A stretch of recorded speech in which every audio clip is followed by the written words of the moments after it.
Tonight I'm going to present some early research into the phenomenon of step seating in contemporary architecture, as well as offer a speculative design proposal for our home here at the Donald W. Reynolds School of Architecture building.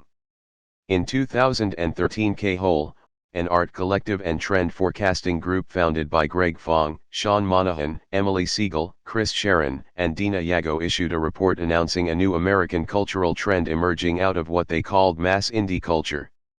Although it was actually a spoof, the trend was picked up by the New York Times and went viral. According to K-Hole, mass indie celebrates difference, pursuing difference as a group activity. In the style of an audio equalizer, mass indie culture mixes weirdness with normalness until it levels out. The problem with mass indie is that the differences eventually become so small that nobody can tell the differences anymore. A recent study by Jonathan Tubble at Brandeis explores this well-known tendency within hipster populations. Tubble's mathematical models simulate how agents interact when some follow the majority and others oppose it, producing complex behaviors that always transition into a synchronized state. The MIT Technology Review, which published Tubble's study, was threatened with legal action for using a man's image for the article without his permission. In an ironic twist underscoring the study's findings, the editors determined that the image used was not the man's and was in fact some other bearded hipster wearing a beanie and a flannel shirt. As the pursuit of difference in mass indie has led to increasing synchronization, normcore is an emerging response that prioritizes adaptability, not exclusivity. Normcore moves away from a coolness that relies on difference to a post-authenticity coolness that opts into sameness. Normcore embraces sameness. It seeks the freedom that comes with non-exclusivity. It finds liberation in being nothing special, and realizes that adaptability leads to belonging.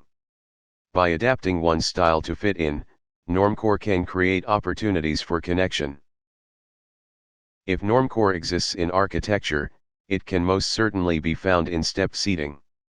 As a flexible space within another space, its formal and spatial characteristics suggest adaptability and non-determinism, allowing opportunities for collaboration and connection. Step seating is everywhere. It ambiguously occupies a middle territory, exemplified by its exclusion from Rem Koolhaas's Fundamentals of Architecture exhibition at the 2014 Venice Biennale. Step seating occupies a hybrid position between floor and stair, simultaneously acting as both and resisting a simple reduction to either category.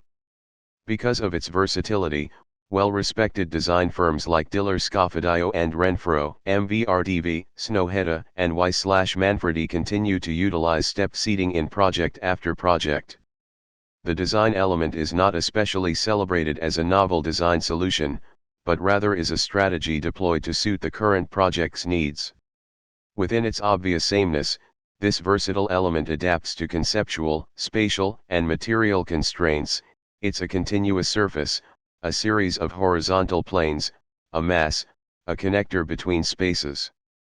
Through its blankness, step seating can be a learning stair, a stairina, an informal meeting space, an auditorium, a monumental stair, a reading nook, a roof, a landscape, an exhibition space, an etch.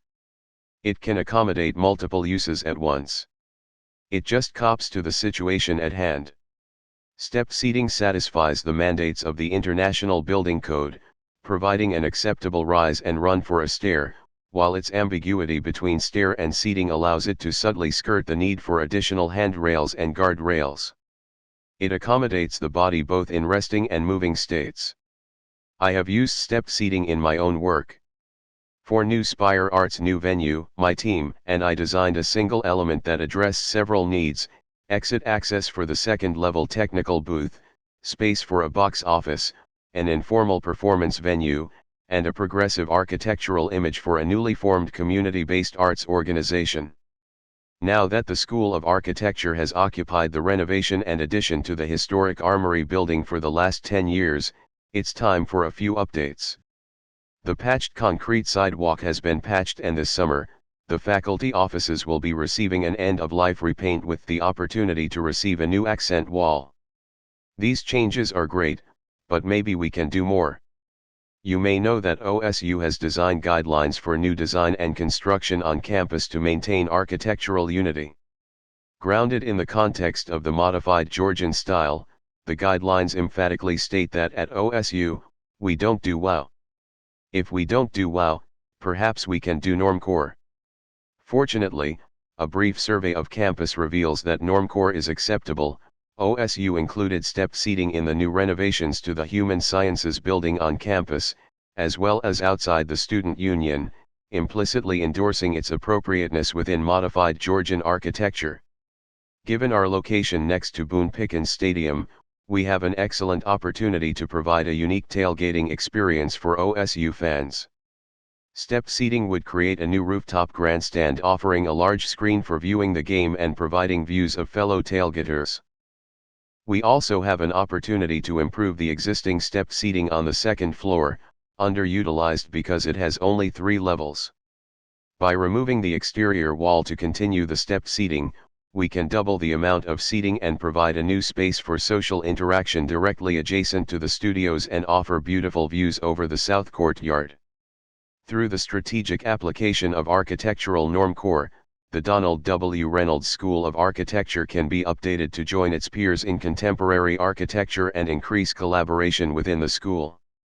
Thank you.